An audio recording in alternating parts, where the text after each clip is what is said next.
আসসালামু আলাইকুম, কেমন আছেন সবাই? আশা করি সবাই ভালো আছেন। তো আজকে আমি আপনাদের সাথে আলোচনা করব। তো আমি তো দীর্ঘদিন ধরে এইচভিএসি সিস্টেমের ডিজাইন রিলেটেড টিউটোরিয়াল করে থাকি। বিশেষ করে আমি আসলে বলতে পারি যে বাংলা ভাষায় আর অন্য কেউ এরকমভাবে এককভাবে শুধু একটা মাত্র চ্যানেলে শুধুমাত্র এইচভিএসি নিয়েই ভিডিও করে আসলে আমার জানা মতো নেই। থাকলে থাকতেও পারে।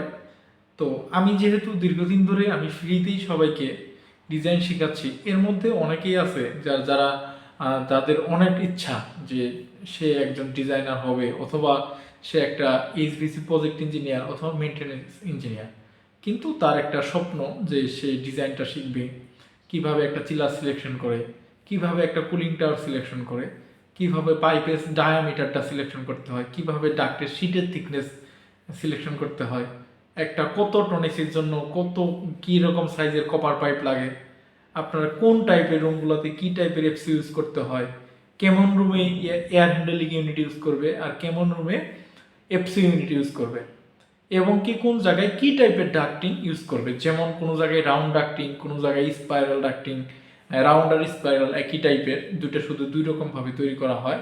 তারপরে কোনো জায়গায় স্কোয়ার টাইপ ডাক, কোনো জায়গায় ওভাল ডাক্টিং, কোনো জায়গায় ফেব্রিক ডাক্টিং। আসলে কোন জায়গায় কী টাইপের ডাক্টিং, কী টাইপ মেশিনারি সিলেকশন করতে হয় এবং কি এই ক্যাপাসিটিগুলো ক্যালকুলেশন করতে হয়। আসলে এইচভিএসি যারা ডিজাইন নিয়ে কাজ করতে চান তাদের এই জিনিসগুলো খুবই ইম্পর্টেন্ট তাদের জন্য।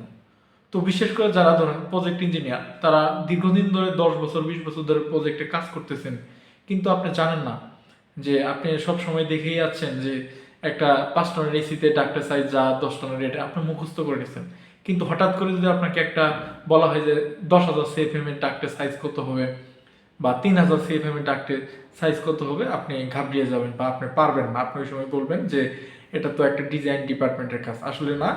তো আমি আসলে আপনাদের সাথে এই বিষয়গুলোই শেয়ার করতে চাই। তো আসলে আমি প্রথম অবস্থায় যদি এই টাইপের ভিডিওগুলো তৈরি করি, তো আমার আসলে বেসিক জিনিসগুলো যদি না শেখাইতে পারি, তো ওই জিনিসগুলো আসলে শেখাইতে পারবো না। এখন অনেকেই বলেন, রিকোয়েস্ট করেন যে ভাই আপনি আমাকে পাম্প সিলেকশন শেখান, কুলিং টাওয়ার সিলেকশন শেখান। আমি তো ভাই একা এক ব্যক্তির জন্য ভিডিও তৈরি করতে পারবো না। সব আমার এমন টাইপের ভিডিও তৈরি করে যারা একেবারেই বোঝে না, বিশেষ করে স্টুডেন্ট, কারণ স্টুডেন্টদের শেখার কোনো জায়গা নেই। যারা বিভিন্ন জায়গায় কর্মরত আছেন তারা তো তাদের কোম্পানিতেই অনেক প্রজেক্টটা থাকে, বা যারা মেনটেনেন্স করতেছেন তারাও তো বিভিন্ন জায়গায় এই জিনিসগুলো আসলে দেখতে পারেন। আমার আসলে উদ্দেশ্যটা হচ্ছে যারা স্টুডেন্ট নতুন তাদেরকেই শেখানো হচ্ছে। হ্যাঁ, তারপরও যারা প্রফেশনাল লাইনে আছেন, ধরেন যে মেনটেনেন্সের চাকরি করছেন দীর্ঘদিন ধরে, কিন্তু আপনি আসলে বুঝেন না কোন জায়গায় কোন ভালভ ইউজ করতে হয়, আপনি শুধু জাস্ট একটা প্ল্যান্টে দেখছেন, আপনি মুখস্থ করে নিয়েছেন কোনটার কাজ কি, কোন জিনিসটা ছাড়া কি আসলে প্ল্যান্ট করা যাবে না, এটা কি আসলে ইম্পর্টেন্ট, আর এটা সিলেকশনটা কিভাবে করতে হয়। আপনি যদি একটা নতুন করে একটা চিলার আছে আর একটা চিলার যদি আগের হেডারে কানেকশন করতে হয়, সেই পাইপ সাইজটা কিভাবে হয়, এই জিনিসগুলা। ধরেন যে একটা আপনি পাইপ দিবেন, এই পাইপের উপর ইনসুলেশনের থিকনেসটা কেমন হবে, একটা ডাক্টিং করবেন, ডাক্টিং এর ইনসুলেশনের থিকনেসটা কেমন হবে, এই বিষয়গুলো নিয়ে যারা আমাকে বিভিন্ন সময় বিভিন্ন রকম ভাবে, যেমন আমাকে মেসেঞ্জারে, হোয়াটসঅ্যাপে, যেহেতু আমার ইউটিউবের ডিসক্রিপশনে, যেহেতু আমার অ্যাবাউট সেকশনে আমার আমার হোয়াটসঅ্যাপ নাম্বার দেওয়া আছে আমার সাথে কানেকশন কথা বলার জন্য। তো প্রতিদিন দেখা যায় 2 জন 5 জন 7 জন আমাকে এসএমএস করে যে ভাই আপনার কাছে আমি ডিজাইন শিখবো, কিভাবে শিখবো, কেউ বলে অনলাইনে, কেউ বলে অফলাইনে। তো আমি বলবো যারা নতুন, যে ডিজাইনের আগে করেননি কোনোদিনও, তাদেরকে আমি সাজেস্ট করবো আপনি কোনোভাবেই অনলাইনে ডিজাইনে শিখবেন না। আর যারা হতে পারে যে আপনি ডিজাইন সেকশনে জব করতেছেন, আপনার আরও একটু স্কিল বাড়ানো দরকার, তারা যদি কোনো জায়গায় সোর্স পান, বিভিন্ন জায়গায় থাকে, যেমন দেশে বিদেশে অনেকেই আছে যারা হয়তো বা অনলাইনে করায়, আমার জানা নেই। তো তাদের কাছে আপনি অনলাইনে করতে পারেন, কিন্তু যারা নতুন, একটা নতুন মানুষকে সরাসরি তার মনের অবস্থা বুঝে কিভাবে বোঝাতে হবে, এটা আসলে সামনাসামনি ছাড়া সম্ভব না। তো তাই আমি ভাবলাম যে জানুয়ারি মাস থেকে আমি মোটামুটি ফ্রি। তো যারা যারা আমার কাছে ডিজাইন শিখতে চান, তো তারা আমার সাথে যোগাযোগ করবেন। এর জন্য অবশ্যই মোহাম্মদপুর ওই আশপাশে, মানে শ্যামলী, মোহাম্মদপুর, অথবা সর্বোচ্চ আপনার মনে করেন এই মহাখালী টোহাখালী যদি হয়, আপনারা যদি একটা বেস করতে পারেন তাহলে আমাকে নক করে জানাতে পারেন, যেহেতু আমার অফিস ধানমন্ডিতে। তো আমি ফ্রি টাইমটাতে আপনাদের অফলাইনে শেখাতে পারবো। এই জন্য আপনাদের করতে হবে কি, আপনার 3 থেকে 4 জনের একটা বেস করতে হবে। এই বেসের জন্য কোথায় শিখবেন এই লোকেশনটা আপনাদের সিলেক্ট করতে হবে। আমি সেখানে যেয়ে আপনাদের যেমন অনেকটাই টিউশনি যেভাবে করাই সেইভাবে টাইম দিতে পারবো। কারণ আমি যেহেতু প্রফেশনালি আমি ট্রেনিং এর কোনো বিজনেসের সাথে আমি জড়িত না, এই জন্য আমার কোনো ক্লাসরুম নেই, আর আমার বাসাতে আমি আসলে ওইরকম অ্যাক্সেস নেই যে আসলে অনেকগুলো প্লাবন আসবে এরকম ভাবে করবে, কারণ আমার একটা প্রস্তুতি নেই। আসলে একটা জিনিস মনে রাখবেন, তো আমি একটা এই জন্য আমি আমার ইউটিউব চ্যানেলে একটা পোস্টও করেছি যে যারা যারা অফলাইনে ডিজাইন শিখতে চান তারা যাতে আমার সাথে যোগাযোগ করে, আমার হোয়াটসঅ্যাপ নাম্বার দিয়েছি। এই জন্য আমাকে ফি দিতে হবে। হ্যাঁ ভাই, ফ্রি জিনিসের কোনো মূল্য নেই। আপনি একটা জিনিস খেয়াল করে দেখেন, আমার আসলে এতগুলা প্রায় 100 থেকে 150 ভিডিও এখানে আমি তো ফ্রিতে দিই। এখানে এই ভিডিওগুলো আসলে অনেকে ভাবে কি তার এটা তো পরে দেখে নেবো, আজকে না শুক্রবার ফ্রি আছি, শুক্রবার সারাদিন দেখে নেবো, শুক্রবার ভাবেন বৃহস্পতি। ঠিক যেমন আপনি পলিটেকনিক্যালে পড়েছেন, সেই জায়গায় মনে হয়েছে যে যে যে না এই সেমিস্টারে না সামনের সেমিস্টারে শিখবো, সামনের সেমিস্টার পরে সেমিস্টার সিক্স সেম জিনিস। আপনার যাদের উদ্দেশ্য আছে, যে তাদের মনে ধ্যানে জ্ঞানে যা মনে হয় যে আমি যে কোনো কিছু বিনিময়ে শিখতে চাই, আমি তাদেরকেই শুধুমাত্র শিখাবো। কারণ এখানে টাকা পয়সাটা বড় কথা না, কারণ এখানে আপনার যে শিখার আগ্রহ তার কথাবার্তা সিস্টেম থেকে ঘুরে যায়, সেই কোনো টাকা নিয়ে দামাদামি করবে না। তো একটা জিনিস আমি দেখতে পাচ্ছি যে অনেকেই আমাকে নক করে যে ভাই আপনার ফি কত, আপনি কি শিখবেন কিনা এটা বড় কথা, আমার টাকাটা বড় কথা না, টাকার হিসাব পরে। আমি যদি ফি চাই, আপনি কি ফি আমাকে দিতে পারবেন, বা দিতে পারলেও কি আপনি সেই টাকা দিয়ে আমাকে করবেন, আমার কাছ থেকে ডিজাইন শিখবেন? কারণ আমি যে স্যালারি পাই, যে জব পাই, আমি তো আমার জায়গাতে হ্যাপি আছি ভাই। আমি এমনিতেই ইচ্ছা করলে আমার আমি হাতে কাজ জানি, আমি যদি ইচ্ছা করি আমি একটা ফ্রিজের সার্ভিসিং করতে পারবো, একটা রেফ্রিজারেটর ঠিক করতে পারবো, হয় না আই করতে পারবো। আমি কেন আপনাকে সময় দিতে যাব? আমার এই মূল্যবান সময়টা আমি আপনাকে দেবো, প্লাস আমি আমার মনের মতো করে বোঝাবো। তাহলে আমার ডিমান্ডটা কত হওয়া দরকার আপনি ঠিক করেন।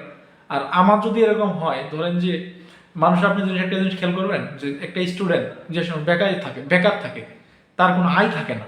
ধরেন যে একটা স্টুডেন্ট বেকার, তার 1 টাকাও আয় নেই। সেই স্টুডেন্ট যদি একটা ক্লাস 5 এর 6 এর বাচ্চাকে যদি টিউশনি করায়, তার বাসায় গেলে কি করে, তার মাস গেলে তো 8 থেকে 10,000 টাকা স্যালারি দেয়। আর যেহেতু আমি একটা কর্মরত আছি, আমার ফ্যামিলি আছে, আমার সব জায়গায় সময় দিতে হয়, তো সেই জায়গায় আমার যদি আপনারা এমন কিছু চিন্তা করেন যে আমাকে 5,000 7,000 টাকা দিবেন একটা টিউশনি করার মতো, এটাই তো অনেক টাকা। কারণ আমি ভাই ওই ওই টাইপের, আমি যদি বিজনেসের সাথে জড়িত থাকতাম, দেখা যায় 50 জনের একটা বেস হতো, ওখানে আমার একটা পুষতো। আর আপনার যদি আমার না হয়, তাহলে আপনিও যদি ফ্রিতে শিখতে চান, ওই যে একই জিনিস হবে। আমি হয়তো আপনাকে শিখাইতে গেলাম, সেই দিন দেখবো যে আপনি নাই, কারণ সেখানে গুরুত্ব নেই। আপনি যদি এরকম মনে করে যেন কেউ থাকেন যে আমি যে পরিমাণ টাকাটা দেবো সেই টাকাটা আমার খুব ঘাম ঝরানো, আমার মানে যেই দিবেন টাকাটা, তার কাছে যদি টাকাটা দিতে অনেক কষ্ট হয়, যে তার জন্য টাকাটা যদি জুলুম হয়, যদি তার জন্য টাকার পরিমাণটা, ধরেন যে আমি 2,000 টাকা যদি বলি আপনাকে, তাহলে আপনার কাছে কিছু মনে হবে না, কারণ মন চাইলে শিখবে না দিলে। সেম ভাবে যদি আপনার টাকার অ্যামাউন্টটা বেশি হয়, আপনি মনে করবেন যে রফিক ভাইরে আমি যতটুকু খাটা নিতে পারি, কারণ শুক্রবারে সে আসবে, সে তো 2 ঘন্টাতে চলে যাবে না, আমি ওনাকে আরো অনেক প্রশ্ন করবো, অনেকগুলো শিখবো।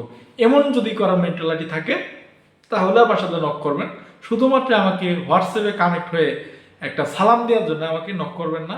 অনেকে আমি দেখতে পারি যে সালাম দেয়, একটা সালাম দিয়ে বলে কেমন আছেন, কি খবর, জাস্ট শেষ। এইটুকু বিরক্ত করার জন্য আমি আসলে ওই সালাম দেবো না, আপনারা মনে মনে দিয়ে নেন, আমি মনে মনে নিয়ে নেবো। তো এই জন্য আসলে এসএমএস দেওয়ার কিছু নেই। তো যেহেতু আপনারা ভিডিও দেখেন, আপনারা যদি পারেন আমার ভিডিও নিচে একটা কমেন্ট করেন, কেমন আছেন, সালাম টালাম সেখানেই দিতে পারেন। আমাকে হোয়াটসঅ্যাপে আলাদাভাবে সালাম দেওয়ার দরকার নেই। আবার ম্যাক্সিমাম সময় আমাকে ফোন দিয়ে দিনের বেলায় আমাকে প্রেশার করে যে ভাই একটু ফোনটা ধরেন, ভাই একটু ফোনটা ধরেন, আমার জন্য আসলে অনেক প্রবলেম হয়ে যায়। আপনারা যদি আমার সাথে যোগাযোগ করেন, অবশ্যই রাতের বেলা যোগাযোগ করবেন। যেমন এই টাইমগুলোতে আমি ফ্রি। যেমন এই টাইমটা আপনি বুঝবেন না কোন টাইম, হয়তো 10টা 11টা 9টার পরে আপনারা যদি যোগাযোগ করেন, আমি আপনাদের হয়তো বা সময় দিতে পারবো। কারণ আমি সারাদিন জব করে অনেক কাজ থাকে আমার, খাওয়া দাওয়া বুঝেন সব কিছু মিলেই আসলে অতটুকু সময় দিতে পারে না। তো সবশেষে একটাই কথা, তো দুনিয়াতে যত জব আছে, যে কোনো সেক্টরই হোক না কেন, আপনি সিভিল ইঞ্জিনিয়ার বলেন, মেকানিক্যাল বলেন, ইলেকট্রিক বলেন, ডিজাইন ইঞ্জিনিয়ারিং জব একটা অন্যরকম একটা রোমাঞ্চকর একটা জব। আপনার কাছে মনে হবে যে আপনি অনেক কিছু ডিসিশন নিতেছেন, আপনি অনেক সুন্দর করে একটা প্ল্যানিং করতেছেন, সেই প্ল্যানিং মতো একটা টিম কাজ করতেছে। ডিজাইনের চেয়ে মজার কোনো জব নেই। এখন আপনাদের কাছে কি মতামত আমি জানি না, আমি খুবই হ্যাপি। তো ডিজাইনার হওয়া একটা, মনে হবে কি আপনি যখন একটা প্রজেক্ট ডিজাইন করবেন, সেই আপনার ডিরেকশন অনুযায়ী যখন একটা প্রজেক্ট ইঞ্জিনিয়ার কাজ করবে, আর আপনার কাছে অনেক একটা মনটা ভরে যাবে। সেই জায়গায় যদি আপনি ফ্রিতেও যদি ডিজাইনটা করেন, আপনার কাছে অন্যরকম একটাই হবে। সামাজিকভাবে একটা মর্যাদা পাবেন। আপনি আপনার ফ্রেন্ড সার্কেলকে বলতে পারবেন যে ভাই ওই প্রজেক্টের আমি একটা সেন্ট্রাল এয়ার কন্ডিশন ডিজাইন করছি। আপনার নিজের কাছে নিজে একটা গর্ববোধ করবেন। তো আশা করি আমি আসলে বোঝাতে পেরেছি। তো এই ডিজাইনের নিয়ে আমি আসলে নেক্সট আমি আরও আলোচনা করব, ভিডিওটা অনেক লম্বা হয়ে যাচ্ছে। তো আপনাদের জন্য ভালো লাগে অবশ্যই চ্যানেলটি সাবস্ক্রাইব করেন, আর যারা করেছেন তাদেরকে অসংখ্য ধন্যবাদ। আসসালামু আলাইকুম।